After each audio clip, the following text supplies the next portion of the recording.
Hi students, welcome to our new class. ഇന്നത്തെ ക്ലാസ്സിൽ നമ്മൾ എടുക്കാൻ പോകുന്ന topic factors affecting decision making.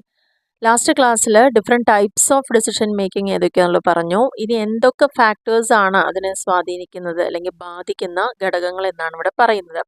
അതിൽ പ്രധാനമായിട്ടും 8 പോയിന്റുകളാണ് വരുന്നത്.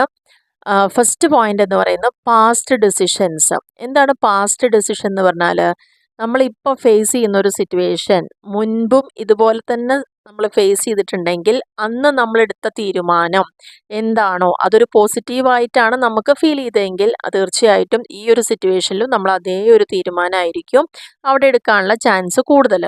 അത് ചില സന്ദർഭങ്ങളിൽ നമുക്ക് അനുകൂലമാവാം, പക്ഷേ ഫിനാൻഷ്യലി വരുന്ന ഡിസിഷൻ മേക്കിങ്ങിൽ അത്രത്തോളം നമ്മൾ പാസ്റ്റ് ഡിസിഷൻസ് ബേസ് ചെയ്തിട്ട് കാര്യം ഉണ്ടാവില്ല. കാരണം ഒരുപാട് മാറ്റങ്ങൾ അവിടെ വന്നിട്ടുണ്ടായിരിക്കും. അപ്പോൾ പാസ്റ്റ് ഡിസിഷൻ ഒരു റീസൺ ആണ് അല്ലെങ്കിൽ ഒരു